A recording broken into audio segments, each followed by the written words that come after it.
अज्ञानतिमिरान्धस्य ज्ञानाञ्जनशलाकया चक्षुरुन्मिलितं येन तस्मै श्रीगुरवे नमः। श्रीचैतन्यमनोभीष्टं स्थापितं येन भूतले स्वयं रूपकदा मह्यं ददाति स्वपदान्तिकं। वन्देऽहं श्रीगुरो श्रीयुतपदकमलं श्रीगुरुन् वैष्णवांश्च श्रीरूपं साग्रजातं सहगण रघुनाथान्वितं तं सजीवं साद्वैतं सावधूतं परिजनसहितं कृष्णचैतन्यदेवं श्रीराधाकृष्णपादान् सहगण ललिता श्रीविशाखान्वितांश्च। हे कृष्ण करुणासिन्धो दीनबन्धो जगत्पते गोपेश गोपिकाकान्त राधाकान्त नमोऽस्तुते। तप्तकाञ्चन गौराङ्गी राधे वृन्दावनेश्वरी वृषभानुसुते देवी प्रणमामि हरिप्रिये। वाञ्छाकल्पतरुभ्यश्च कृपासिन्धुभ्य एव च पतितानां पावनेभ्यो वैष्णवेभ्यो नमो नमः। अनन्तकोटिवैष्णववृन्द की जय। नमः ॐ विष्णु नारायणं नमस्कृत्य नरं चैव नरोत्तमं देवीं सरस्वतीं व्यासं ततो जयमुदीरयेत्। शृण्वतां स्वकथः कृष्ण पुण्यश्रवणकीर्तनः हृद्यन्तस्थो यभद्राणि विद्युनोति सुहृत्सतां। नष्टप्रायेषु अभद्रेषु नित्यं भागवतसेवया भगवति उत्तमश्लोके भक्तिर्भवति नैष्ठकी। ॐ नमो भगवते वासुदेवाय। ॐ नमो भगवते वासुदेवाय। ॐ नमो भगवते वासुदेवाय। नमः ॐ विष्णुपादाय कृष्णप्रेष्ठाय भूतले श्रीमते जयपताका स्वामिन् इति नामिने। नमो आचार्यपादाय निताय कृपाप्रदायने गौरकथाधामदाय नगरग्रामतारिणे। नमः ॐ विष्णुपादाय कृष्णप्रेष्ठाय भूतले श्रीमते भक्तिवेदान्तस्वामिन् इति नामिने। नमस्ते सारस्वते देवे गौरवाणी प्रचारिणे निर्विशेषशून्यवादी पाश्चात्यदेशतारिणे। जय श्री कृष्ण चैतन्य प्रभु नित्यानंद श्री अद्वैत गदाधर श्रीवासादि गौरभक्तवृंद। हरे कृष्ण कृष्ण कृष्ण हरे हरे हरे राम राम राम हरे हरे। हरे कृष्ण कृष्ण कृष्ण हरे हरे हरे राम राम राम हरे हरे। हरे कृष्ण कृष्ण कृष्ण हरे हरे हरे राम राम राम हरे हरे।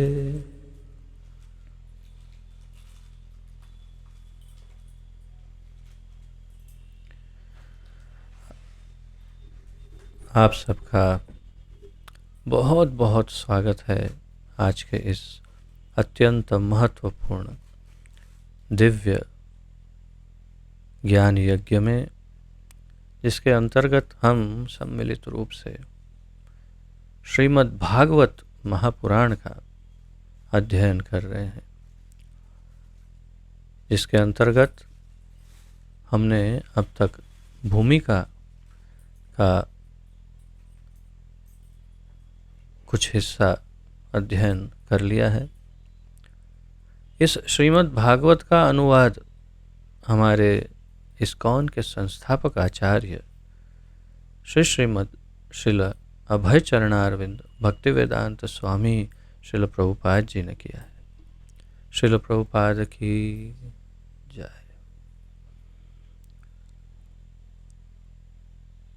भूमिका में जैसे कि आप जानते हैं, हम श्री चैतन्य महाप्रभु का चरित्र प्रारंभ कर चुके हैं। प्रभुपाद जी हमें बता रहे हैं कि श्री चैतन्य महाप्रभु भागवत धर्म का प्रचार करने में अग्रणी भूमिका निभा रहे हैं। बिना श्री चैतन्य महाप्रभु के भागवत धर्म श्रीमद् भागवत महापुराण का अध्ययन या प्रचार दोनों अधूरा रहेगा, बल्कि संपूर्ण श्रीमद् भागवत का अध्ययन करने के लिए श्री चैतन्य महाप्रभु अत्यंत महत्वपूर्ण भूमिका निभा रहे हैं। और इसीलिए संक्षिप्त परिचय उनका प्रभुपाद जी दे रहे हैं। तो हम इस संक्षिप्त परिचय, जो भूमिका आमुख देखा हमने, प्रस्तावना देखी, और अब भूमिका में हम श्री चैतन्य महाप्रभु का जो चरित्र है उसका प्रारंभ कर चुके हैं। और अब हम उसके दूसरे चरण में हैं, यानी कि चैतन्य महाप्रभु के चरित्र के दूसरे चरण में। तो आइए, जहाँ से पिछली बार विराम लिया था वहाँ का थोड़ा सा पुनरावर्तन करके फिर आगे बढ़ते हैं। मैं स्क्रीन शेयर करूँगा, आप सब साथ में पढ़ सकते हैं।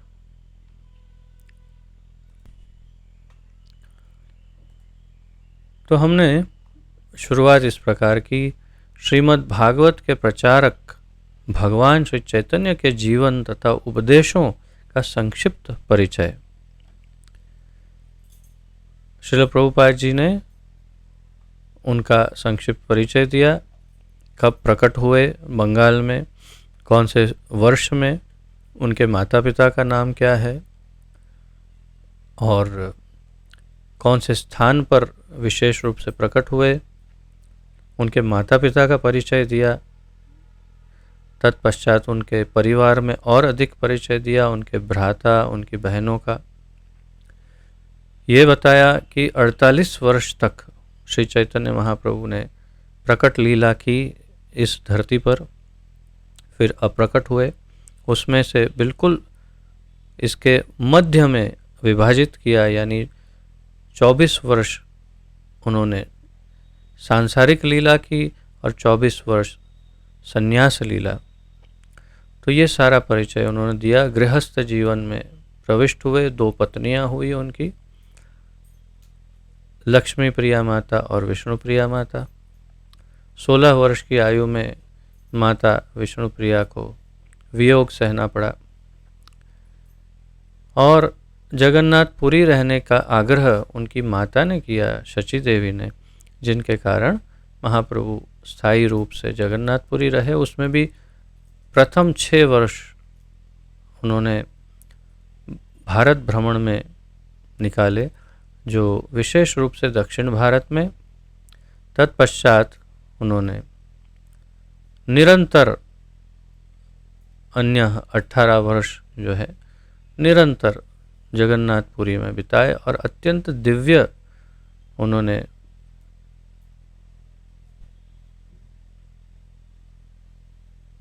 प्रेम, कृष्ण प्रेम के जो लक्षण हैं उनकी पराकाष्ठा को उन्होंने प्रदर्शित किया।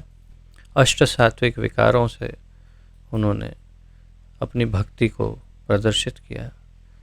वास्तव में प्रदर्शन के हेतु से नहीं, परंतु ये स्वाभाविक है ये बताने के लिए कि जिनमें प्रेम सर्वाधिक उदय हो जाता है, उदित होता है, उनको ये लक्षण होते हैं इत्यादि। और फिर उनके विशेष उनके विषय में कुछ और जानकारियाँ दी प्रभुपाद जी ने। भगवान श्री चैतन्य महाप्रभु साक्षात भगवान श्री कृष्ण हैं, ये भी बताया।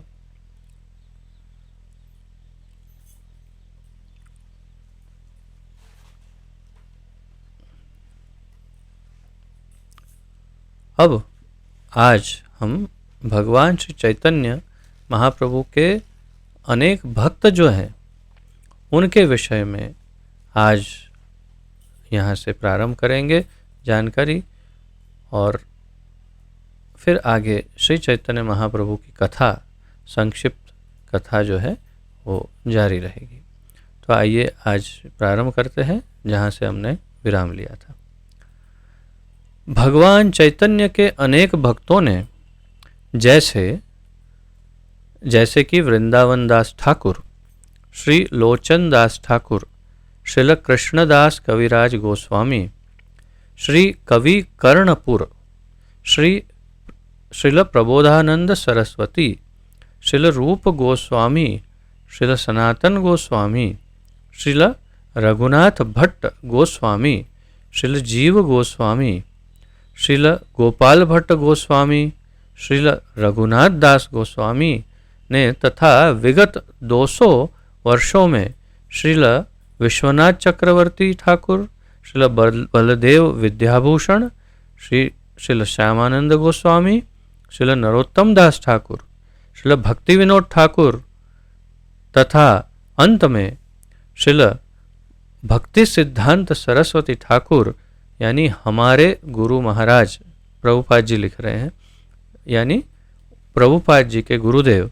श्रील भक्ति सिद्धांत सरस्वती ठाकुर तथा अन्य अनेक महान विख्यात विद्वानों तथा भक्तों ने भगवान के जीवन तथा उनकी शिक्षाओं के विषय में बड़े बड़े ग्रंथ लिखे हैं।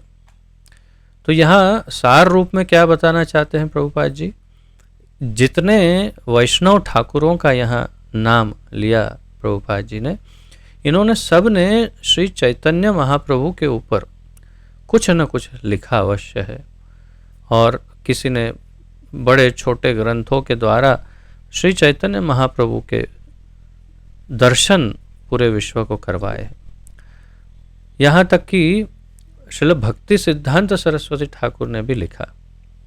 हमारे प्रभुपाद जी का क्या योगदान है? हमारे प्रभुपाद जी ने मुख्य रूप से श्री चैतन्य चरितामृत को अंग्रेजी में अनुवादित किया। जो चैतन्य महाप्रभु की जीवनी पर लिखे हुए अनेक ग्रंथों में से 3 ग्रंथों को मुख्य माना जाता है। श्री चैतन्य चरितामृत, श्री चैतन्य भागवत और श्री चैतन्य मंगल। इन तीनों में से भी सर्वोपरि, वैसे तो किसी की तुलना नहीं की जा सकती, लेकिन फिर भी यदि माना जाए कि सर्वाधिक प्रिय या तो सर्वाधिक जिसका पठन हो रहा है वो गौड़े वैष्णव में, तो वो है श्री चैतन्य चरितामृत। और इस श्री चैतन्य चरितामृत में जो है उसका संपूर्ण अंग्रेजी अनुवाद हमारे श्रील प्रभुपाद जी ने किया। ये उनका योगदान है। और स्वाभाविक है यहाँ नाम तो होगा नहीं, परंतु अभी के समय में बिल्कुल इस प्रकट वर्तमान काल में हमारे परम पूज्य गुरुदेव ओम विष्णुपाद अष्टोत्तर शत श्री श्रीमद श्रील जय पताका स्वामी गुरु महाराज ने श्री चैतन्य चरितामृत, चैतन्य मंगल, चैतन्य भागवत आदि तथा जो मुरारी गुप्त के कड़चा यानी कि उनकी डायरीज हैं, उन सभी का संकलन करके एक ग्रंथ प्रकट कर रहे हैं। तो ये इसमें एक नाम और हम अब बहुत ही अल्प समय में जोड़ पाएंगे। बहुत जल्द ही ये ग्रंथ सामने आ जाएगा सबके, जो हमारे गुरु महाराज श्री इसको संकलित करके ये सब का एक सार रूप ग्रंथ प्रकट कर रहे हैं। तो तात्पर्य ये है कि श्रील प्रभुपाद जी यहाँ बता रहे हैं कि इतने भक्तों ने चैतन्य महाप्रभु पर क्यों लिखा, ये सोच विचार करने योग्य है। ऐसे ग्रंथ वेदों, पुराणों, उपनिषदों, रामायण, महाभारत तथा मान्य आचार्यों द्वारा स्वीकृत अन्य इतिहासों एवं प्रामाणिक साहित्य जैसे शास्त्रों पर आधारित है। तो कोई कहे कि भाई ये तो काल्पनिक, कोई ऐसे ही मन घड़त कुछ लिख रहे हैं, ये तो किसी की मनोधारणा, मनोकल्पना है। या तो फिर यूं कहिए कि कोई एक भक्त थे महाप्रभु नामक चैतन्य महाप्रभु, लेकिन उनको विशेष बताने के लिए किसी ने लिखा होगा। नहीं, ऐसे ग्रंथ वेदों, पुराणों, उपनिषदों, रामायण, महाभारत तथा मान्य आचार्यों द्वारा स्वीकृत अन्य इतिहासों एवं प्रामाणिक साहित्य ऐसे शास्त्रों पर आधारित ये सारे आलेखन हैं।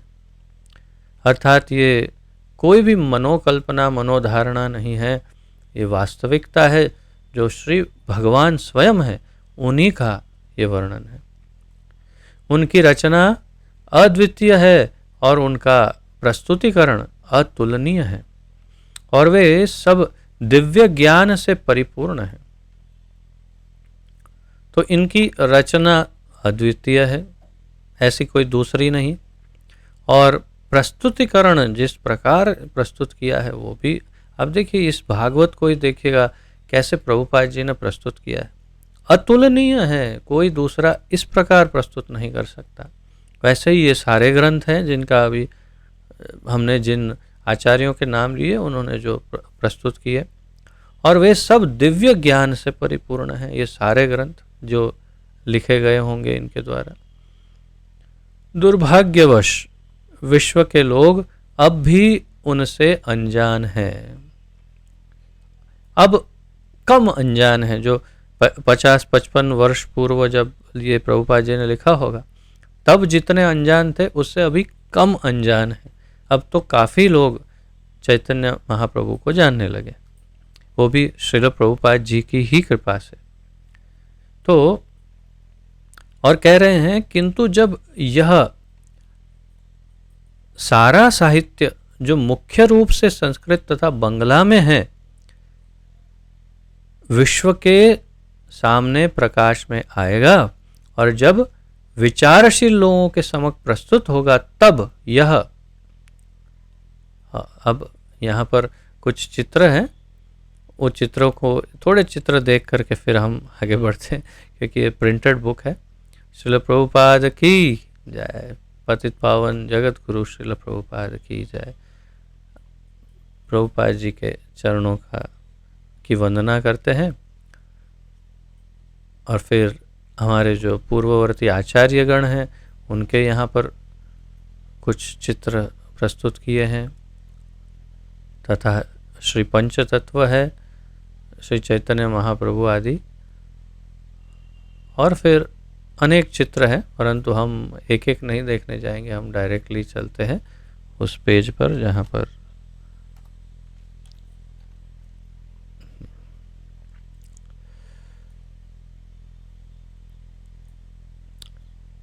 तो हम जो पढ़ रहे थे,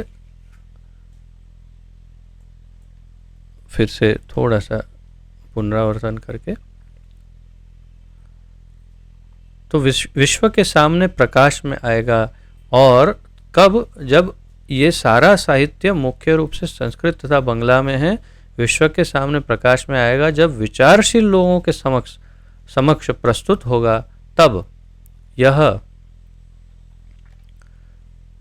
रुग्ण संसार भारत के गौरव से तथा प्रेम संदेश से आप्लावित हो उठेगा, जो आचार्यों की गुरु शिष्य परंपरा से स्वीकृत न होने वाली विविध भ्रामक विधियों द्वारा शांति तथा संपन्नता की खोज के व्यर्थ प्रयासों में संलग्न है।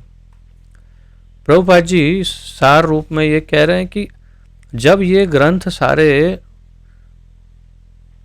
विश्व के सामने आएंगे, और वो विश्व कैसा है, ऋग्ण संसार, भारत के गौरव से तथा प्रेम संदेश से आप्लावित होगा।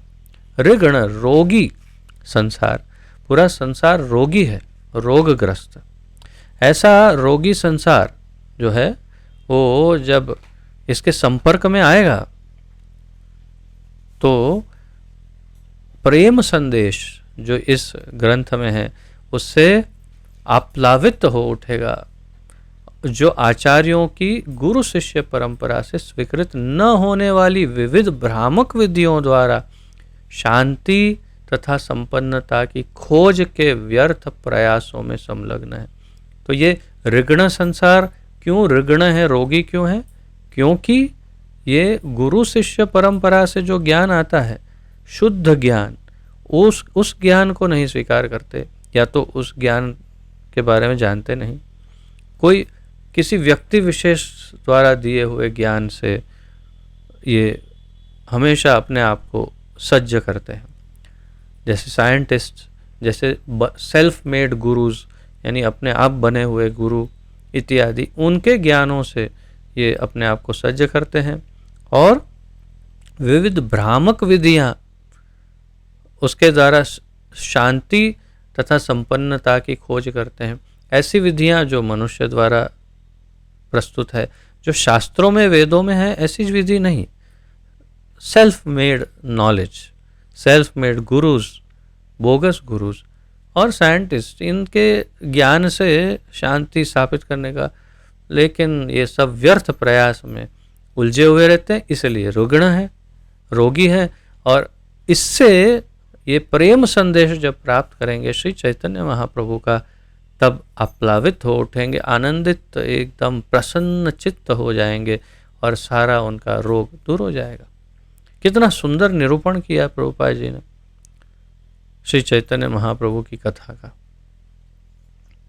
यदि भगवान चैतन्य महाप्रभु के जीवन तथा उपदेशों के इस संक्षिप्त वर्णन के पाठक श्रील वृंदावन दास ठाकुर कृत श्री चैतन्य भागवत तथा श्रील कृष्णदास कविराज गोस्वामी कृत श्री चैतन्य चरितामृत नामक पुस्तकें पढ़ेंगे तो उन्हें काफ़ी लाभ पहुँचेगा।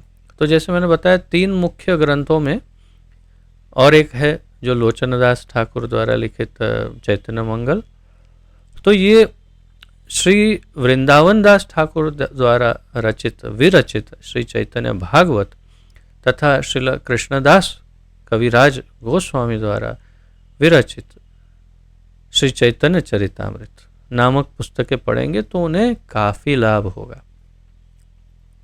चैतन्य चरितामृत का आलेखन भी बहुत ही अद्वितीय आलेखन है। श्रील कृष्णदास कविराज गोस्वामी कहते हैं कि 95 से ज़्यादा, 94, 97 ऐसा कुछ, मेरा ध्यान अभी स्पष्ट नहीं है, परंतु कुछ ऐसी कुछ आयु में उन्होंने चैतन्य चरितामृत लिखना प्रारंभ किया।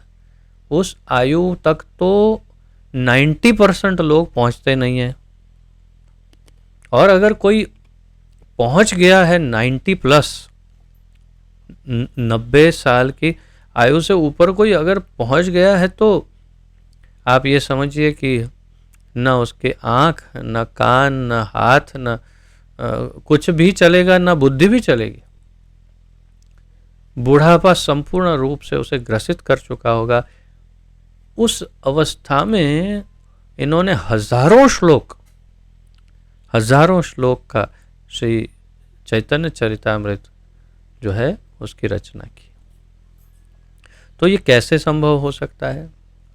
आप अनुमान लगा सकते हैं कि ये कैसे संभव हो सकता है। तो ये साधारण व्यक्ति स्वयं भी नहीं है, और उनको कैसी शक्तियां प्राप्त होंगी जो उन्होंने ये किया होगा कार्य।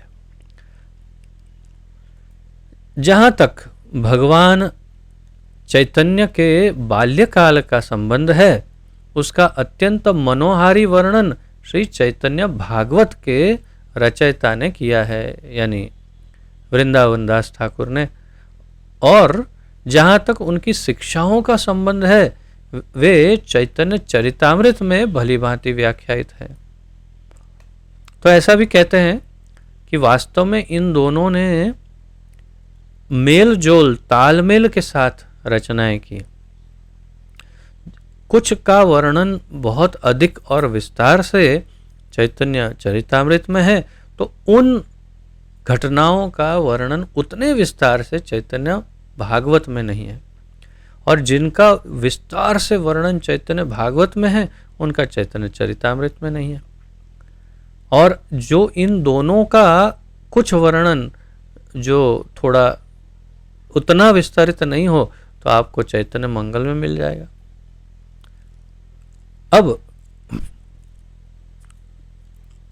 वे अंग्रेजी भाषा जनता के लिए, क्षमा करें, अब वे अंग्रेजी भाषा भाषी जनता के लिए हमारे द्वारा लिखित टीचिंग्स ऑफ लॉर्ड चैतन्य, भगवान श्री चैतन्य महाप्रभु का शिक्षामृत के रूप में उपलब्ध है।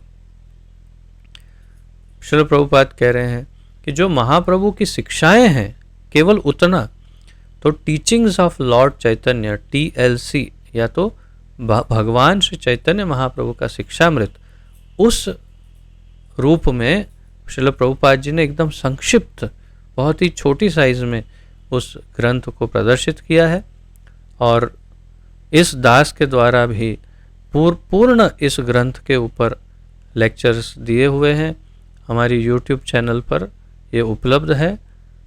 भगवान श्री चैतन्य महाप्रभु का शिक्षामृत संपूर्ण ग्रंथ पर हमने लेक्चर देने का प्रयास किया है ठाकुर जी की, श्रील प्रभुपाद की कृपा से।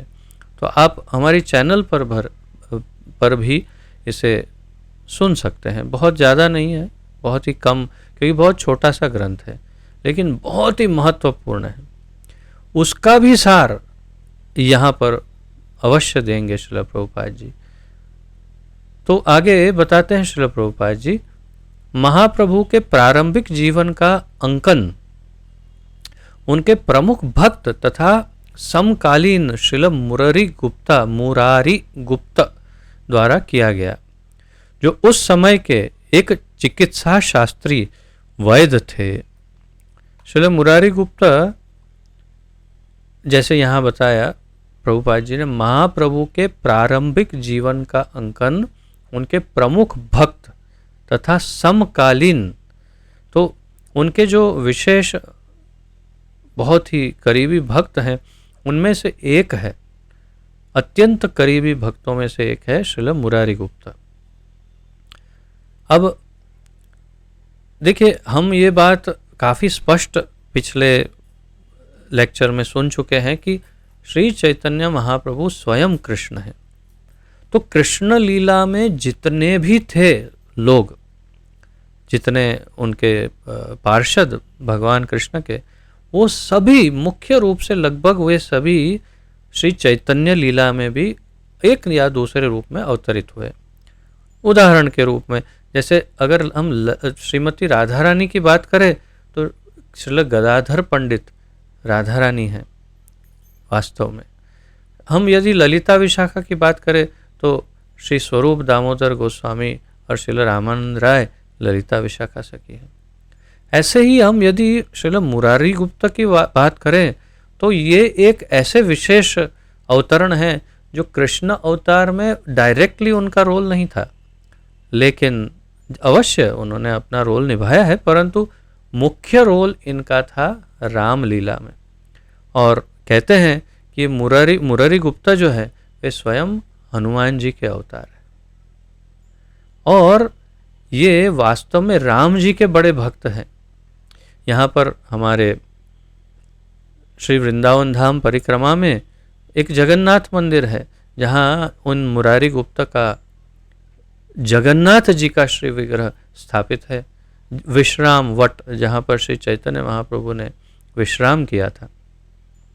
और ये मुरारी गुप्ता के जगन्नाथ लेकर के आए थे, वो यहीं पर रख करके, क्योंकि उन्होंने जगन्नाथ ने कहा मुझे यहीं रहना है, तो यही मुरारी गुप्ता वे महाप्रभु के संगी जब थे तब शुरुआती दिनों में डायरी लिखते थे, और अपनी जो डायरी है वो डायरी में महाप्रभु की सारी लीलाओं के विषय में उन्होंने बहुत विस्तार से लिखा है। पेशे से, व्यवसाय से वे एक चिकित्सा शास्त्री वैद्य डॉक्टर थे, तो यहाँ पर उनका बहुत संक्षिप्त वर्णन है। और उनकी जो डायरी है उन्हें कड़चा कहते हैं, आगे बताएंगे। तो उन डायरी से भी बहुत सारा नॉलेज इन लोगों ने प्राप्त किया है, जो कृष्णदास कविराज गोस्वामी और विश्वनाथ चक्रवर्ती ठाकुर ने।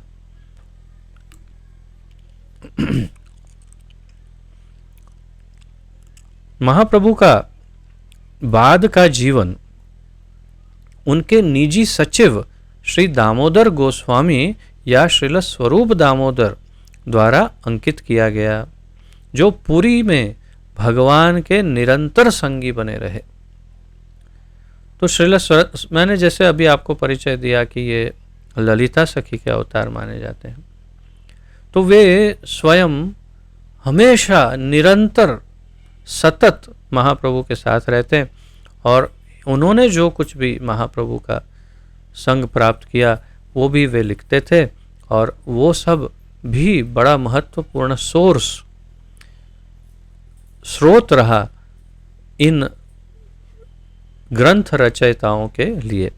तो इन ग्रंथ रचयिताओं ने मुरारी गुप्त के कड़चा तथा स्वरूप दामोदर गोस्वामी की डायरी से जो भी प्राप्त किया उसी को विस्तृत करके श्री चैतन्य चरितामृत, चैतन्य मंगल आदि, चैतन्य भागवत आदि ग्रंथ लिखे। इन दोनों भक्तों ने महाप्रभु के प्रायः समस्त कार्यकलापों का लेखा जोखा रखा और बाद में भगवान चैतन्य संबंधी उपर्युक्त जितने भी ग्रंथ लिखे गए वे सब श्रील दामोदर गोस्वामी तथा मुरारी गुप्त के कड़चों यानी डायरियों के आधार पर तैयार किए गए। तो इन दोनों की डायरीज, उनके आलेखनों के ऊपर ही ये सारे ग्रंथ तैयार किए गए हैं, इसलिए एकदम प्योर है। जो देखा वो डायरी में लिखा, जो डायरी में लिखा वही इन ग्रंथों में लिखा गया। इस प्रकार भगवान 1407 शकाब्द में फाल्गुन पूर्णिमा की संध्या वेला के समय अवतीर्ण हुए और भगवत इच्छा से उस संध्या को चंद्र ग्रहण था। तो अब यहाँ से उनका जो संक्षिप्त परिचय जो दिया, अब उनकी जो जीवनी है उसको संक्षिप्त में यहाँ वर्णित करेंगे। ये सेक्शन, ये जो विभाग है बड़ा आनंदमय है। ये बिल्कुल आपको रोचक लगेगा। बच्चे सुन रहे होंगे तो उन्हें तो बहुत आनंद आएगा। पूरा स्टोरी की तरह ये पूरा सेक्शन बहुत सुंदर ढंग से समझा दिया है। पहले महामंत्र के विषय में जो इस कलयुग का तारण मंत्र है उसका ज्ञान प्रभुपाद जी देते हैं। तत्पश्चात महाप्रभु के, और ये वास्तव में यहीं से शुरुआत हो ही गई है। महाप्रभु का जीवन संक्षिप्त, उसका संक्षिप्त वर्णन यहाँ से प्रारंभ कर रहे हैं। तो इस प्रकार भगवान श्री चैतन्य महाप्रभु फाल्गुन पूर्णिमा के दिन संध्या में शाम को चंद्र ग्रहण के समय प्रकट हुए। ग्रहण के समय हिंदू जनता द्वारा गंगा नदी में या किसी अन्य पवित्र नदी में स्नान करने और शुद्धि के लिए वैदिक मंत्रों के उच्चारण करने की प्रथा है। अतएव जब भगवान चैतन्य का जन्म चंद्र ग्रहण के समय हुआ, उस समय सारा भारतवर्ष हरे कृष्ण कृष्ण कृष्ण हरे हरे, हरे राम राम राम हरे हरे की दिव्य ध्वनि से गूंज रहा था। तो प्रभुपाद जी यहाँ बताते हैं कि भारतवर्ष में हमारी संस्कृति इस प्रकार है कि यदि चंद्र ग्रहण हो तो संपूर्ण भारतवर्ष, उस समय का भारतवर्ष, अब का भारतवर्ष तो मोबाइल में ही घुसा रहता है। चाहे चंद्र ग्रहण हो, सूर्य ग्रहण हो और या उसके घर में ग्रहण हो, कहीं भी हो मोबाइल से बाहर नहीं निकलता, क्योंकि वो मोबाइल ही स्वयं ग्रहण लग गया। अब वही एक ग्रहण की तरह है। लेकिन ठीक है, खैर अब आप लोग जैसे उस ग्रहण का सदुपयोग कर रहे हैं, हम भी कर रहे हैं, तो सदुपयोग हो सकता है, लेकिन अधिकतर के लिए तो ग्रहण ही है, समझिए। तो ये उस समय की बात है जब पूरा भारतवर्ष जो है आध्यात्मिक था। उस समय जब चंद्र ग्रहण हो तो किसी विशेष, वास्तव में गंगा नदी, यमुना नदी या तो फिर कोई अति विशेष कुंड या नदी में स्नान करते और साथ ही साथ वैदिक मंत्रों का उच्चारण करते, और विशेष रूप से जो वैष्णव हैं वे भगवान के नाम का उच्चारण करते। तो यहाँ पर श्रील प्रभुपाद जी ने इस हरे कृष्ण महामंत्र का वर्णन किया है कि दिव्य ध्वनि हरे कृष्ण महामंत्र के की दिव्य ध्वनि से गूंज रहा था।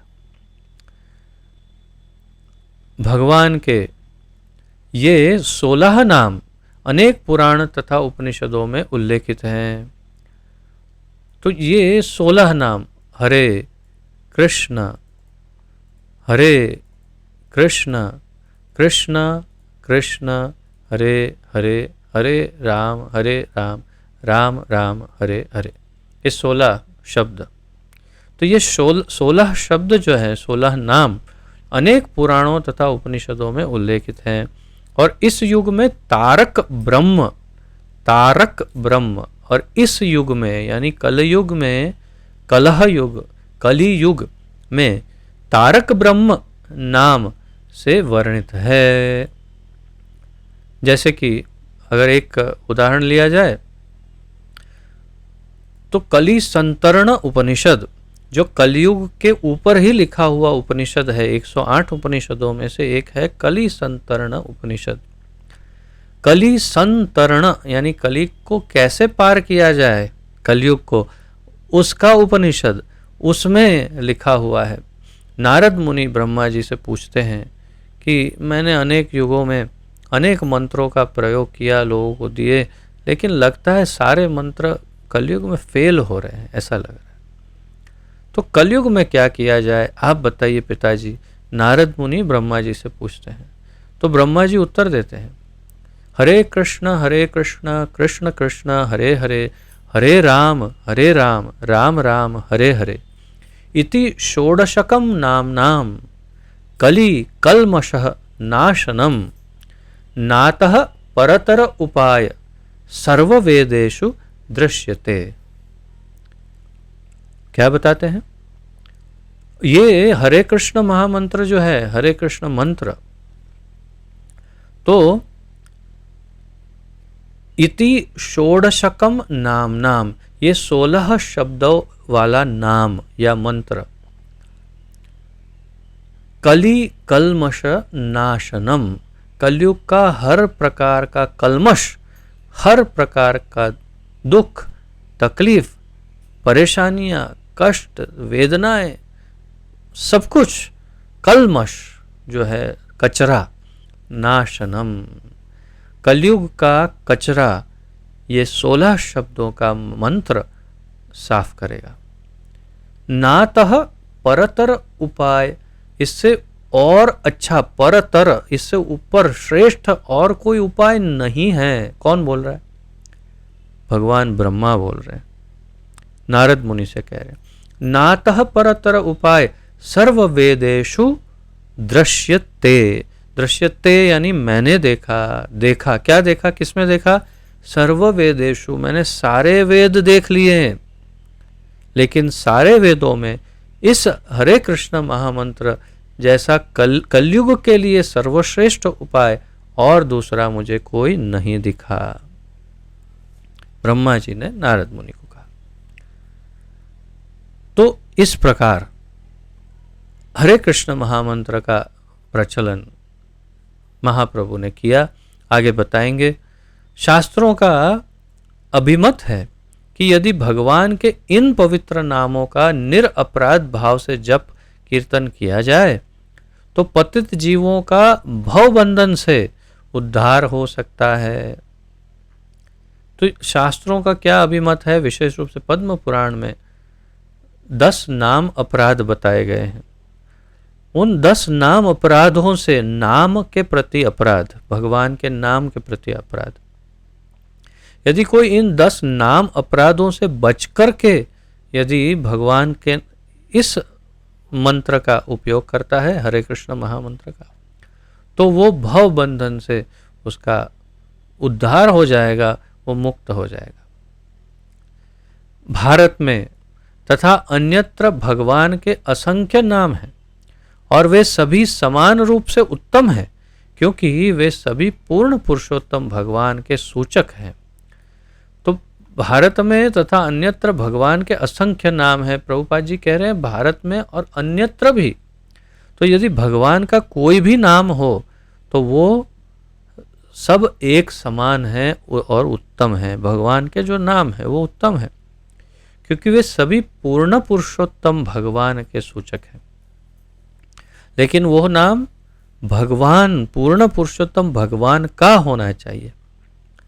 अगर उदाहरण के रूप में यदि आप इंद्र कहेंगे तो इंद्र भगवान का नाम नहीं, हम जानते हैं कि भगवान के सभी नाम वैसे भगवान के, लेकिन डायरेक्ट देखने जाएं तो भगवान का नहीं है, वो इंद्रदेव का नाम है।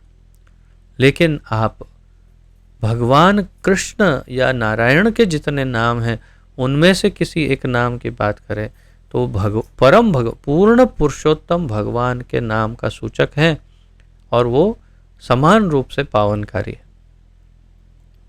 चूंकि ये 16 नाम इस युग के लिए विशेष रूप से संस्तुत है, अतः लोगों को चाहिए कि वे इन नामों इनका लाभ उठाएं और उन महान आचार्यों के पथ का अनुसरण करें जिन्होंने प्रामाणिक शास्त्रों के नियमों का पालन करते हुए सफलता प्राप्त की है। तो ये 16 नाम युग के लिए विशेष रूप से संस्तुत है, यानी कि प्रिस्क्रिप्शन दिया हुआ है। जैसे डॉक्टर के पास आप जाते हैं तो डॉक्टर आपको प्रिस्क्रिप्शन देता है कि भाई आपको ये दवाई लेनी चाहिए तो ठीक हो जाए। तो इस युग के, कलह युग के उद्धार के लिए ये महामंत्र संस्तुत है, तथा लोगों को चाहिए कि वे इनका लाभ उठाएं। आप देखिए अब तो कितने संपूर्ण विश्व में अनेकों लाखों लोग इस महामंत्र का जप तथा कीर्तन करते हैं। आप देख सकते हैं यूट्यूब में पूरा भरा हुआ रहता है, कितने वीडियोस। तो आप भी उसका लाभ उठाइए, आप बचे मत रहिए, आप इस महामंत्र का प्रयोग कीजिए। कैसे करना है जानकारी के लिए या तो आप हमारा संपर्क कर सकते हैं या नज़दीकी किसी भी इस्कॉन मंदिर में या इस्कॉन से संबंधित किसी सेंटर में, अवश्य जो रजिस्टर्ड सेंटर हो इस्कॉन का, वहाँ पर जा कर के आप पूछ सकते हैं कि किस प्रकार इस हरे कृष्ण महामंत्र का जप किया जाता है या कीर्तन किया जाता है। तो वो आपको तुरंत 5 मिनट में बता देंगे, कोई अधिक मुश्किल नहीं है। तो ये हरे कृष्ण महामंत्र जो है इसका उपयोग संस्तुत है, यानी प्रिस्क्राइब्ड है इस कलयुग के लिए, और इसका लाभ उठाए और उन महान आचार्यों के पथ का अनुसरण करें जिन्होंने प्रामाणिक शास्त्रों के नियम का पालन करते हुए सफलता प्राप्त की और इस महामंत्र का प्रयोग किया। महाप्रभु का आविर्भाव तथा चंद्र ग्रहण का एक साथ घटित होना भगवान के विशिष्ट उद्देश्य का सूचक है। तो ये भी हमें समझा रहे हैं प्रभुपाद जी।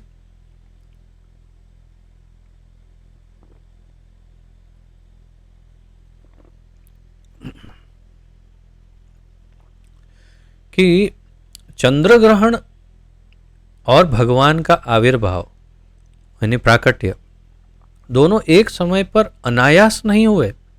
महाप्रभु ने वो घटना, वो जो इवेंट है चंद्र ग्रहण, उसको चुना अपने आविर्भाव के लिए। क्यों चुना? ताकि उस समय सबसे अधिक से अधिक लोग भगवान का नाम ले। और वैसे ही हुआ, जैसे महाप्रभु प्रकट हुए सभी लोग हरे कृष्ण महामंत्र या हरि हरि हरि हरि कर रहे थे सब जगह पर। यह उद्देश्य था इस कली यानी कलह युग में भगवान नाम कीर्तन की महत्ता का प्रचार करना। उस क्षण के लिए उनका महत्व था सबसे हरि बुलवाना, और बाद में ये सूचित करना कि देखो मैं तभी आया जब हरि नाम का सबसे अधिक महत्व होता है। और हरि नाम संकीर्तन का प्रचार करने के लिए उनके ये प्रवर्तक हैं, जैसे हमने शुरुआत में पढ़ा था महाप्रभु, तो इसका महत्व बताने के लिए उस समय को चुना। इस वर्तमान युग में छोटी छोटी बातों पर कलह होने लगता है। कलह युग, झगड़े का युग, कलह यानी झगड़ा। अतएव शास्त्रों ने इस युग के लिए अनुभूति के जिस सर्वसामान्य मंच की स्तुति की है, जो है भगवान के पवित्र नामों का कीर्तन, जो है भगवान के पवित्र नामों का कीर्तन। तो इस वर्तमान युग में जो ये कलह है, झगड़े हैं, उसको मिटाने के लिए बहुत ही सरल उपाय दिया। शास्त्रों ने इस युग के लिए अनुभूति के जिस सर्वसामान्य मंच की संस्तुति की, अनुभूति अनुभव की सर्वसामान्य का सर्वसामान्य मंच, स्टेज, प्लेटफॉर्म, जहां सभी का एक सा अनुभव है कि हाँ, कलयुग में सबसे अच्छा हरिनाम संकीर्तन ही है। तो सारे शास्त्रों का अनुभव है कि सारे शास्त्र बताते हैं कि कलयुग में हरिनाम संकीर्तन ही करना चाहिए। तो जो भगवान के पवित्र नामों का कीर्तन है उसी को सारे शास्त्र बताते हैं कलयुग में करने। अरे इतना सरल है, कुछ नहीं करना, हरिनाम संकीर्तन करो, नाम जप करो, बस। अब देखिए सारा कलह झगड़ा समाप्त। लोग अपनी अपनी भाषा में तथा मधुर गीतों के द्वारा भगवान की महिमा का गायन करने के लिए सभाएं कर सकते हैं, और यदि ऐसी सभाएं निरपराध भाव से की जाए तो यह निश्चित है कि सभी भाग लेने वालों को किसी कठिन विधि का पालन किए बिना ही क्रमशः आध्यात्मिक सिद्धि प्राप्त होगी।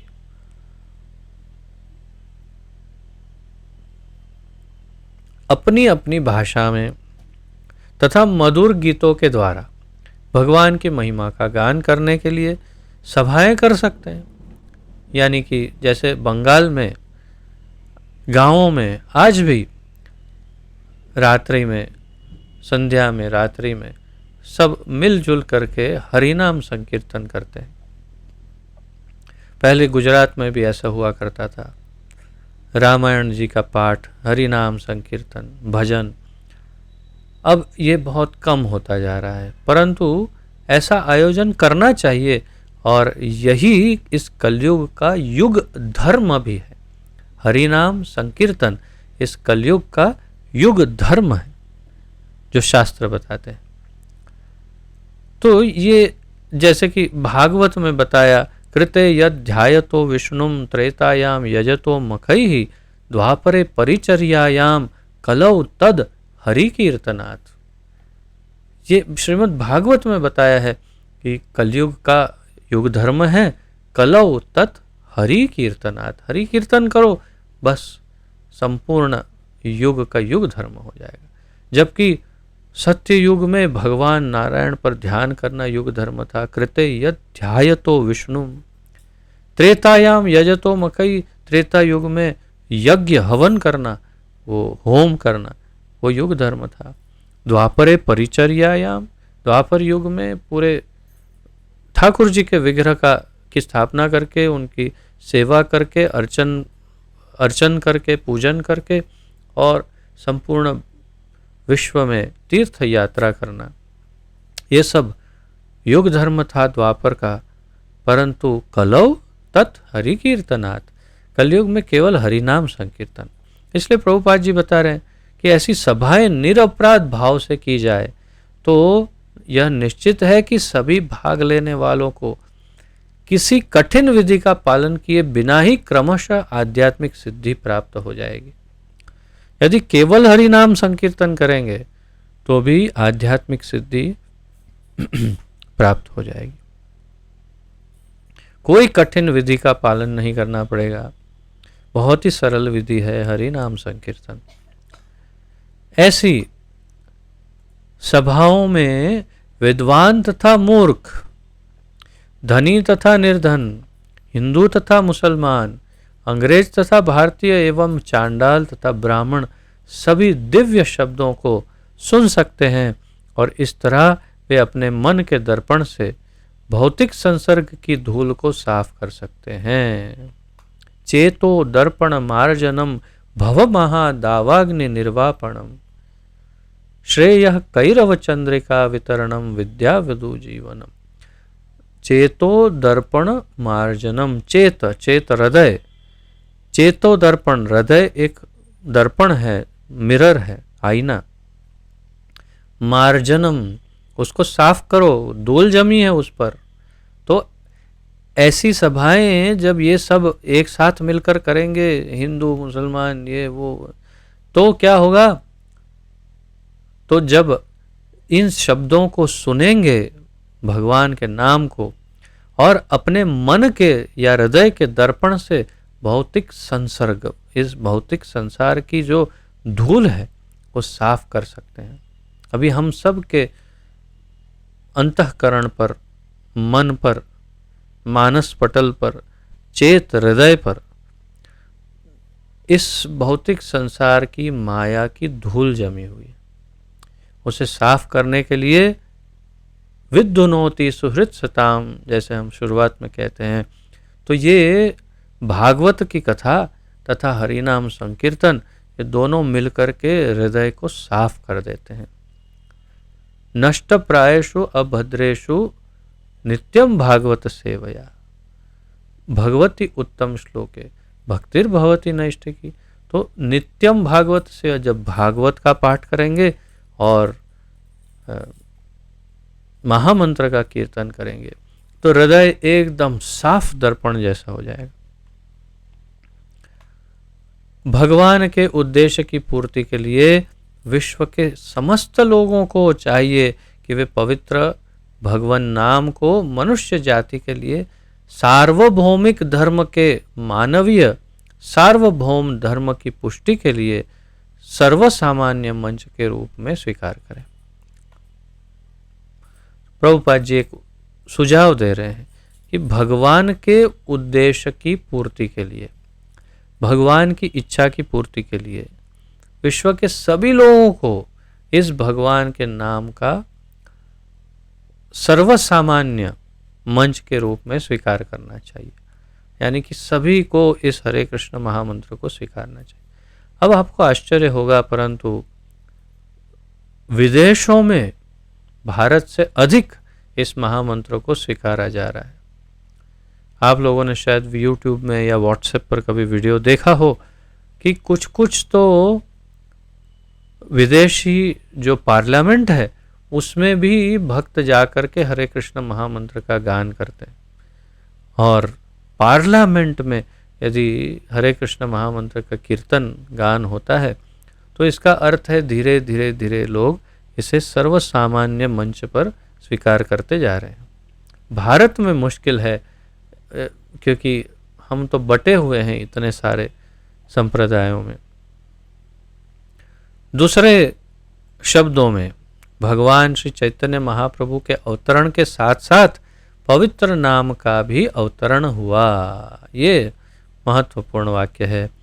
दूसरे शब्दों में भगवान श्री चैतन्य महाप्रभु के अवतरण के साथ ही इस पवित्र नाम, भगवान के पवित्र नाम का भी अवतरण हुआ।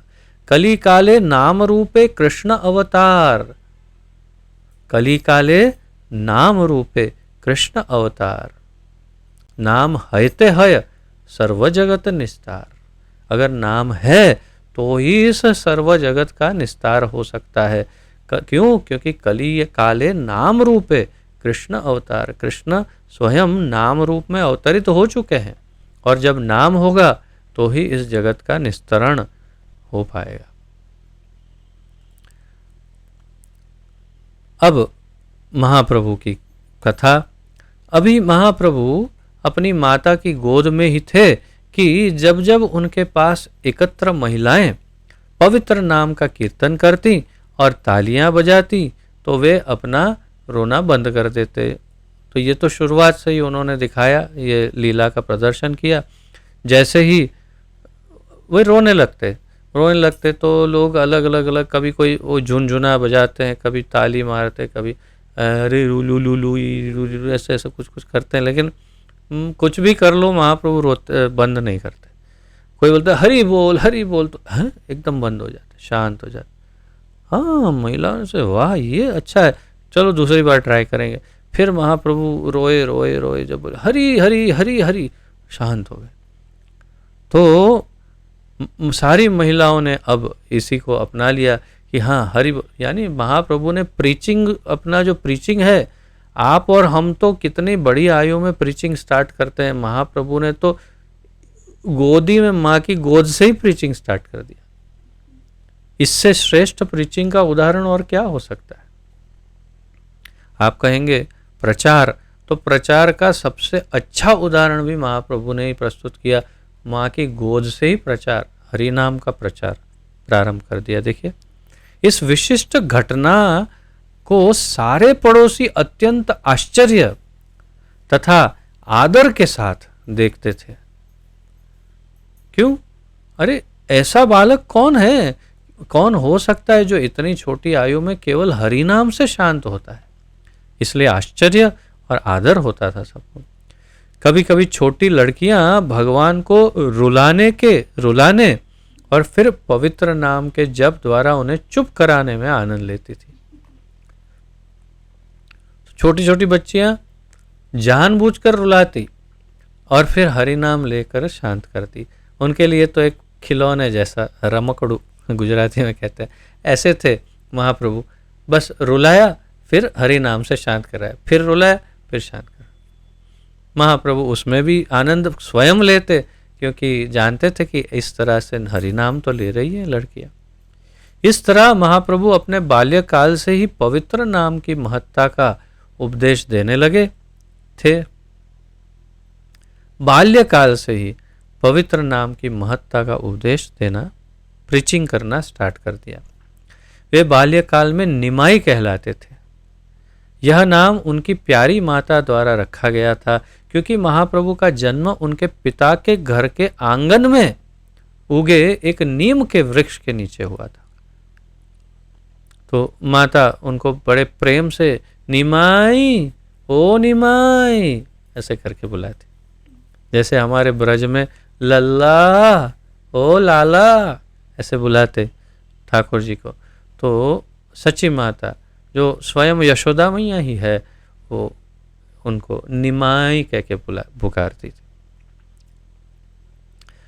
जब महाप्रभु को 6 मास की आयु में अन्नप्राशन संस्कार के समय अन्न खिलाया गया, तब उन्होंने अपनी भावी लीलाओं का संकेत कर दिया।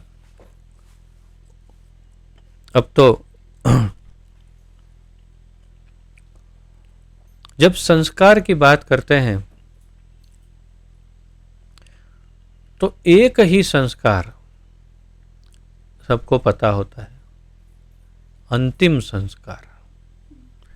कौन सा संस्कार मालूम है? तो बोले एक मालूम है। कौन सा? अंतिम संस्कार। वो तो पहले ही हो गया, कुछ आता ही नहीं तो अंतिम संस्कार तो जन्म से ही हो गया समझो। अब कोई और संस्कार तो किसी को मालूम नहीं है, संस्कारी हो तो मालूम हो। अब ये संस्कार दे कौन कि कितने प्रकार के संस्कार हैं? हमारे शास्त्रों के अनुसार एक मनुष्य जीवन में 200 प्रकार के संस्कार जरूरी है।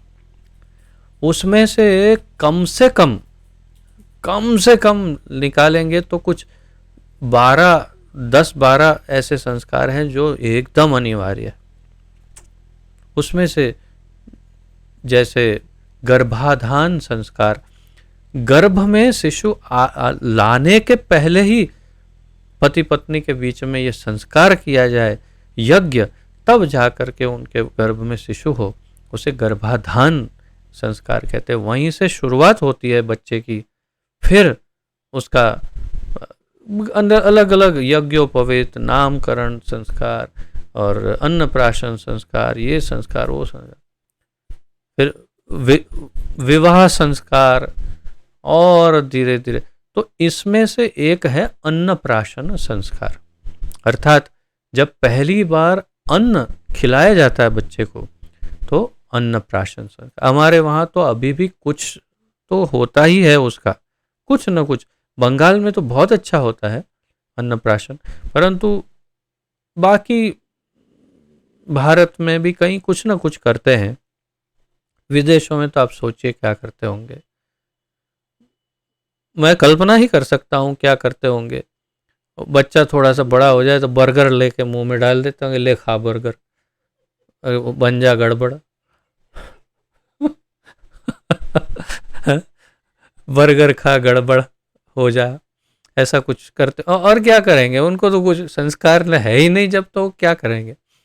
लेकिन हमारे वहाँ तो बहुत सुंदर खीर बना करके वो मंत्रोच्चार, वैदिक मंत्रों, क्योंकि मैंने 2 बच्चों के संस्कार करवाए अन्नप्राशन, इसलिए मैं जानता हूँ कैसे होता है ये विधिवत। तो उसमें ये सारी विधि मंत्रोच्चार आदि करके फिर ठाकुर जी का प्रसाद अन्न उनके मुख में दिया जाता है। तो जब महाप्रभु को का ये संस्कार हुआ तो उसमें कुछ विशेष होता है। उस विशेष क्रिया में उन्होंने सिद्ध कर दिया कि आगे जाके क्या करने वाले हैं। तो प्रभुपाद जी बताते हैं, इस अवसर पर शिशु की भावी प्रवृत्तियों का आभास पाने के उद्देश्य से बच्चे को सिक्के तथा पुस्तकें दी जाती है। पुस्तकें अर्थात धार्मिक ग्रंथ, या फिर कभी कोई सामान्य पुस्तक भी रख देते हैं, लेकिन नियम तो है भगवत गीता या भागवत रखने का, ये नियम है। तो महाप्रभु की एक और सिक्के रखे गए और दूसरी ओर श्रीमद् भागवत रखा गया। महाप्रभु ने सिक्कों को न ग्रहण करके भागवत को ग्रहण किया।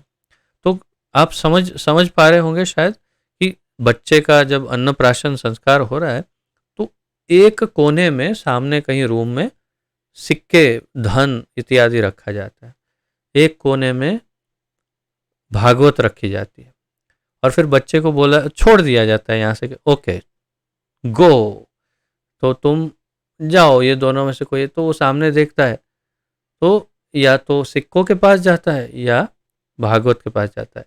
आजकल का बच्चा न सिक्के के पास जाता है ना भागवत के पास जाता है, सीधा मोबाइल के पास जाता है।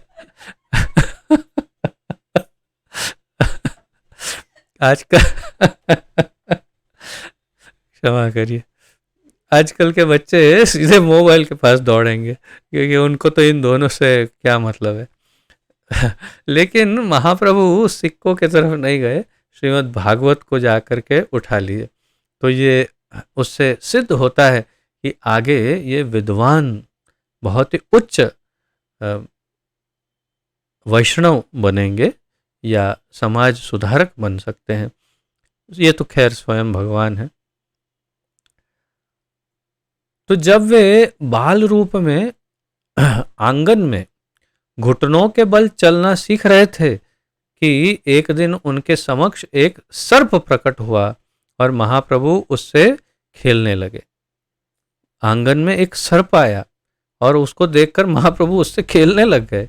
घर के सारे सदस्य भय तथा आश्चर्य से स्तब्ध हो गए, किंतु थोड़ी देर के बाद सर्प चला गया और माता ने बालक को उठा लिया। तो सर्प ने महाप्रभु को कुछ भी नहीं किया, सर्प के साथ खेलते रहे, और जब सर्प चला गया तो माता ने बच्चे को डर के मारे उठा लिया। तो कहीं कुछ आचार्यों का ऐसा भी मत है कि अनंत शेष को इच्छा हुई महाप्रभु के दर्शन करने की, तो भागे भागे आ गए और देखा भी नहीं कि अरे सब लोग डर जाएंगे, बस महाप्रभु के साथ थोड़ा खेले, महाप्रभु ने उन्हें प्रेम दिया और फिर चले गए। ऐसा कुछ आचार्यों का मत है, मैं स्पष्ट नहीं बता रहा हूं। एक बार एक चोर उनके आभूषण छीनने के उद्देश्य से उन्हें चुरा ले गया। एक चोर उनको चुरा कर ले गया, किंतु वे डरे नहीं और उस मोहग्रस्त चोर के कंधे पर चढ़े यात्रा का आनंद लेते रहे। तो महाप्रभु की स्वयं की लीला थी, उन्हें गांव का भ्रमण करना था, नवद्वीप का, मायापुर का। तो एक चोर आया और उसने देखा कि बहुत सारे आभूषण सजे हुए हैं महाप्रभु को, तो उसने उनको अपने कंधे पर बिठा लिया और पूरे गांव में, और फिर उसने सोचा कोई ऐसी एकाकी जगह पर चलता हूँ जहाँ पर आभूषण निकाल के बच्चे को छोड़ दूंगा। तो घूमने लगा, कोई एकाकी जगह मिल ही नहीं रही है और गोल गोल घूम रहा है। जैसे घूम के आया वापस आ गया जगन्नाथ मिश्र के घर पर। अरे अभी तो मैं यहाँ से निकला था, चलो फिर से। तो दौड़ दौड़ के चक्कर लगा कर पुनः जगन्नाथ मिश्र के घर के पास ही आके पहुंच जाता। भ्रमित हो गया, चकित हो गया, मोहग्रस्त हो गया, और फिर यह चोर बच्चे को लूटने के लिए एकांत स्थान की तलाश में था, किंतु ऐसा हुआ कि वह चोर इधर उधर घूमकर फिर से जगन्नाथ मिश्र के घर पहुंच गया और पकड़े जाने के भय से बालक को तत्काल वहीं पर छोड़ गया। तो ये लीला महाप्रभु की स्वयं की थी। उन्होंने अपनी योग माया शक्ति के द्वारा चोर को भ्रमित किया। चोर क्योंकि उन्हें घूमना था, तो उनका जब घूमना फिरना हो गया तो चोर को भ्रमित किया। चोर ने घर के पास ही छोड़ के चोर भाग गया। निस्संदेह चिंतित माता पिता तथा परिजन खोए बालक को पाकर अत्यंत प्रसन्न हुए। तब तक माता पिता बहुत चिंतित हो गए थे। जब वापस आ गया निमाई तो बहुत प्रसन्न हो गए। एक बार एक तीर्थयात्री ब्राह्मण जगन्नाथ मिश्र के घर पर पधारा और जब वह भगवान को भोग अर्पित कर रहा था तो महाप्रभु उसके समक्ष प्रकट हुए और उन्होंने वह भोग ग्रहण कर लिया। तो इससे एक बात जो मुझे स्मरण हो रही कि जैसे आप ट्रैवल करते हैं तो सबसे पहले गेस्ट हाउस की बुकिंग करते हैं, कोई आश्रम या गेस्ट हाउस या होटल बुकिंग करते हैं। लेकिन पूर्व काल में न आश्रम होते थे, आश्रम यानी ऐसे आश्रम होते थे जहाँ विद्या ग्रहण की जाए इत्यादि, परंतु ऐसे प्रोफेशनल जहाँ पैसे दिए जाए ऐसे नहीं होते थे। और न होटलों की तो कोई प्रश्न ही नहीं है, खाने का नहीं, न रहने का, न होटल न मोटल, ये दोनों में से कुछ भी नहीं होता था। लेकिन अब आज के आधुनिक युग में तो होटल और मोटल में ही सबका टोटल कमाई होती है। आप देखिए वृंदावन धाम, द्वारिका धाम, ये धाम वो धाम, जहाँ देखो तो होटल ही होटल, मोटल ही मोटल, और बस पैसे ही पैसे। लेकिन पहले क्या होता था, कोई यात्री आया पूरे गांव में कहीं भी वो रुक सकता था। किसी भी घर में चला जाए और कहे कि मैं यात्री हूँ, आइए पधारिए, आपके लिए कमरा तैयार है। एक कमरा एक्स्ट्रा ही रहता कि सब गेस्ट जो आए हैं उनको रखने के लिए, और 12 महीना कोई ना कोई आते रहते। अच्छा, उसको मेनू कार्ड नहीं दिया जाता, चलो भाई बताओ क्या चाहिए, हाँ पनीर टिक्का मसाला, हाँ इतना, हाँ इसका इतना, नहीं कोई मेनू कार्ड नहीं, कोई रेट कार्ड नहीं, कुछ नहीं। उनके लिए बहुत ही उत्तम व्यवस्था की जाती और सब कुछ निशुल्क। और फिर ये नहीं कहते कि हम आएंगे हाँ तुम्हारे घर पे वसूल करने, ऐसा नहीं। तो कोई भी कभी भी कहीं चला जाए वो उनकी सेवा करते और निशुल्क रखते थे। ये तो हम केवल अब कल्पना ही कर सकते हैं कि ऐसा हो सकता है, कोई मानेगा भी नहीं कलयुग में तो, लेकिन यही सत्य है, हमारी संस्कृति वही थी। तो ऐसे ही एक ब्राह्मण, तीर्थयात्री ब्राह्मण जगन्नाथ मिश्र के घर पर भी आए, महाप्रभु के घर, और उनको एक रूम दिया गया। उन्होंने अपने गोपाल जी को भोग लगाने के लिए, वो स्वयं पाकी ब्राह्मण कहते हैं, स्वयं पाकी ब्राह्मण यानी स्वयं खुद अपना पकाते हैं, दूसरों के हाथ का नहीं खाते। तो उन्होंने अपना सामग्री इन्होंने दी, उन्होंने पकाया और ठाकुर जी को भोग लगाया। निमाय अंदर घुस गया और भोग को खा लिया, दूषित कर दिया, ऐसा ब्राह्मण समझते थे। तो उस ब्राह्मण को सारा भोजन फेंक कर फिर से भोग तैयार करना पड़ा, क्योंकि उस बच्चे ने छू जो लिया था, बच्चे ने छू लिया, दूषित हो गया भोग, फिर से बनाया। अगली बार भी ऐसा ही हुआ, दूसरी बार फिर निमाई आ गया, फिर दूषित किया, और जब तीसरी भी बार ऐसा हुआ तो बच्चे को पकड़कर सुला दिया गया, रूम में बंद कर दिया, सुला दिया बच्चे को। बहुत रिक्वेस्ट की, बहुत ही मिन्नतें की जगन्नाथ मिश्र ने, अरे ब्राह्मण देवता बुरा मत लगाइए, ये बच्चा है, क्या करें, कहाँ से आ जाता है समझ में, अब हम उसको रूम में बंद करेंगे, अब आप आखिरी बार भोग बनाइए। चौथी बार तो अर्धरात्रि के समय जब घर के सभी लोग सो गए तो उस ब्राह्मण ने अपने द्वारा तैयार किए गए उस विशिष्ट भोग को श्री विग्रह को अर्पित किया। लेकिन उस बालक भगवान ने पूर्ववर्त प्रकट होकर उस भोग को जूठा कर दिया। तो आधी रात को जब सब सो गए, सारे रूम बंद है, दरवाजे बंद है, तब जब भोग लगाया ब्राह्मण ने, तो फिर निमाई कहाँ से आ गया और फिर से उसने खा लिया। तब वो ब्राह्मण रोने लगा। 4 बार बनाया, उसको भूख कितनी लगी होगी आप सोचिए। किंतु चूंकि घर के सारे लोग सोए थे, अतः उसका रोना किसी ने नहीं सुना। तो ब्राह्मण रोए लेकिन किसी ने सुना नहीं। उस समय बाल रूप भगवान उस भाग्यवान ब्राह्मण के समक्ष प्रकट हुए और स्वयं कृष्ण के रूप में अपना दर्शन दिया। तब महाप्रभु ने कहा, क्या है ये, है क्या?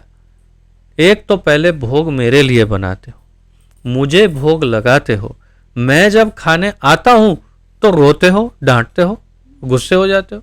ये क्या है? ये समझ में नहीं आया। 4 बार ऐसा हुआ, मेरे लिए बनाया, मैं आता हूं और तुम फेंक देते हो फिर और गुस्से हो जाते हो। अरे ब्राह्मण को तब समझ में आया कि वास्तव में ये निमाई जो छोटा बच्चा है वो स्वयं ही साक्षात कृष्ण है, क्योंकि उन्होंने अपने कृष्ण रूप में दर्शन दिए ब्राह्मण को। और फिर उसे वार्निंग दी, चेतावनी। ब्राह्मण को इस घटना को प्रकट न करने के लिए कहकर बालक अपनी माता की गोद में लौट आया। उन्हें चेतावनी दी कि देखो खबरदार, किसी को ये बोला तो हाँ देख लो। और फिर माता के पास चले गए बच्चे। उनके बाल्यकाल की ऐसी अनेक घटनाएं हैं। कभी कभी एक नटखट बालक की भांति वे उन रूढ़िवादी ब्राह्मणों को तंग करते जो गंगा स्नान करने आते।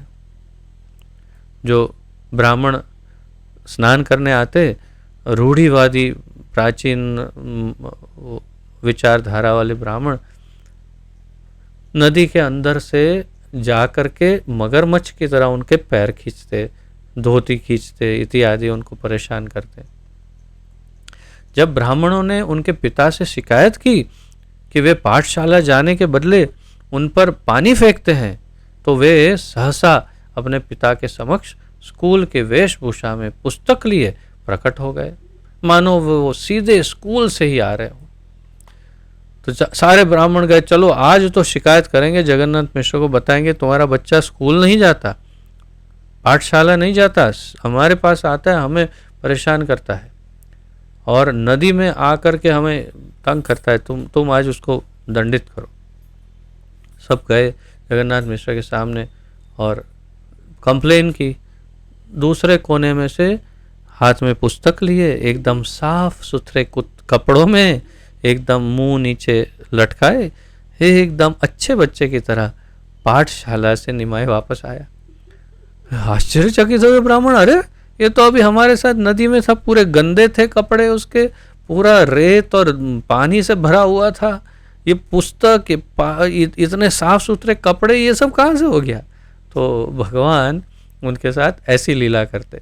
और फिर जगन्नाथ मिश्र भी सोचते, जैसे यशोदा मैया को कंप्लेन करने के लिए गोपियाँ जाती कि आपका कन्हैया हमारी मटकी फोड़ देता है, तो कन्हैया अंदर से निकलता बाहर, मैं तो यहाँ हूँ, अभी सो के उठाऊँ। तो ऐसे ही ये भी, क्योंकि दोनों है तो एक ही ना, तो मस्ती तो वैसे ही करेंगे। तो वे स्नान घाट में पड़ोस की उन लड़कियों से परिहास करते रहते जो अच्छा पति पाने के उद्देश्य से शिव जी की पूजा करने में व्यस्त रहती। जो छोटी छोटी बच्चियां शिव जी का व्रत रखती, उमा पार्वती आती इत्यादि, कोई व्रत होते हैं ना, तो जिससे अच्छा पति मिले तो शिव जी की पूजा करती। अब उनसे परिहास कैसे करते महाप्रभु? हिंदू परिवारों में कुमारियों में यह सामान्य प्रथा है। जब वे ऐसी पूजा में व्यस्त रहती तो महाप्रभु चंचलता पूर्वक उनके समक्ष प्रकट होकर कहते, बहनों, तुम शिवजी की भेंट के लिए जो कुछ लाई हो वह मुझे दे दो। शिवजी मेरे भक्त हैं और पार्वती मेरी सेविका है। अब किसी को ऐसा कहा जाए तो बोले, हो अरे क्या हरि हरि क्या बोल रहा है, ऐसा कोई बोलता है क्या? वो बोलते, हाँ शिव जी मेरे भक्त हैं और पार्वती तो मेरी सेविका है, तुम ये सब भोग उनको मत दो, मुझे दे दो, मुझे दे दो। यदि तुम मेरी पूजा करोगी तो शिवजी तथा अन्य सारे देवता तुम पर और भी प्रसन्न होंगे, ऐसा कहते महाप्रभु। उनमें से कुछ कुमारिकाएं नटखट महाप्रभु की आज्ञा नहीं मानती थी, तो वे उन्हें श्राप देते और कहते कि तुम मेरी अवज्ञा के कारण ऐसे वृद्ध व्यक्ति से ब्याही जाओगी जिसकी पहली पत्नी से 7 बच्चे रहेंगे। अरे बाप रे, ऐसा श्राप देते, तुम्हारी शादी ऐसे बुढ़े खूसट के साथ होगी जिसकी पहली पत्नी मर गई होगी, उससे 7 बच्चे हो गए होंगे, ऐसा तुमको कुरु बूढ़ा मिलेगा। और कुमारिका जो नहीं देती उनको, वो भी डर जाती और डर के मारे दे देती उनको। भयवश और कभी कभी प्रेमवश ये कुमारिकाएं उन्हें भी विविध सामग्रियां अर्पित करती और तब महाप्रभु उन्हें आशीर्वाद देते और आश्वस्त करते कि उन्हें सुंदर युवा पति प्राप्त होंगे और उन्हें दर्जनों बच्चे होंगे, ऐसा आशीर्वाद देते कि तुम्हें। मुझे आज भी स्मरण है कि हमारे दादा दादी और उस समय के लोग जो हैं वो हमेशा जब भी हम पैर छूते तो ऐसे बोलते कि तुम्हारे 10 बच्चे हो, तुम्हारे इतने ये हो, दूधो नाव पूतो फलो, और पूतो फलो मतलब बहुत सारे बच्चे हो। तो इतने सारे बच्चे के क्या करेंगे कलयुग में बाबा, यहाँ तो 1-2 में तो पूरा अब जानते हैं मेरे से अच्छा। तो उन्हें आश्वस्त करते कि आपके दर्जनों बच्चे होंगे और एक सुंदर युवा पति प्राप्त होगा। क्यों? क्योंकि वो भोग उनको दे दिया था, इसलिए जो महादेव के लिए ले गई थी। ऐसे आशीष से कुमारियां प्रफुल्लित हो उठती, लेकिन प्रायः वे अपनी माताओं से ऐसी घटनाओं की शिकायत भी करती और जाके फिर शिकायत भी करती, ऐसा करता है निमाई। समय आज ज़्यादा है लेकिन आनंद बड़ा आ रहा है, कम से कम मुझे तो आ रहा है, आपको भी आ ही रहा होगा निश्चय ही। तो थोड़ा और बढ़ाते हैं थोड़ा। महाप्रभु ने इस प्रकार अपना बाल्यकाल बिताया। जब वे केवल 16 वर्ष के थे तब उन्होंने अपने निजी चतुष्पाठी विद्वान ब्राह्मण द्वारा चलाई जाने वाली ग्रामीण पाठशाला चालू की। तो यहाँ से हाँ काफ़ी है, ऐसा करते फिर यहीं पर विराम लेते हैं, क्योंकि ये उनके थोड़े से बड़े होने के बाद का जो कार्यक्रम है वो यहाँ से हम आगे कल ले लेंगे। ज़्यादा दूर कहाँ है, केवल 24 घंटों की देर है, तो फिर इस लीला का आनंद लेंगे कल। और आशा है आज आपको मेरे साथ साथ आप लोगों को भी बड़ा आनंद आया होगा। यदि किसी का कोई विशेष प्रश्न आदि हो तो पूछ सकते हैं, अन्यथा फिर हम आज यहाँ पर विराम लेंगे। सभी को आनंद आया?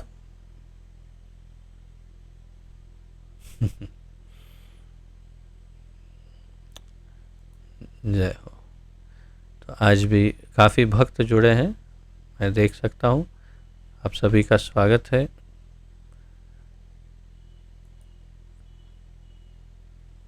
तो यदि किसी का कोई विशेष प्रश्न आदि ना हो फिर यहीं पर विराम लेते हैं।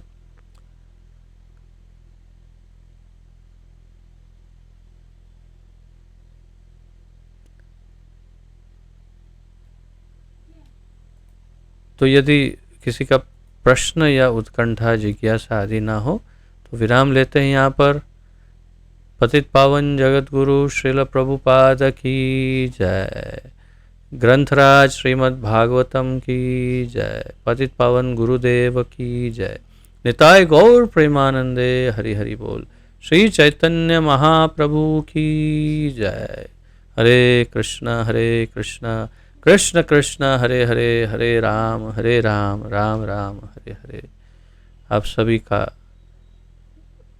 हम अभिवादन करते हैं तथा आप सबको प्रणाम अर्पण करते हैं। वाञ्छाकल्पतरुभ्यश्च कृपा सिन्धुभ्य एव च पतितानां पावनेभ्यो वैष्णवेभ्यो नमो नमः। धन्यवाद। हरे कृष्ण।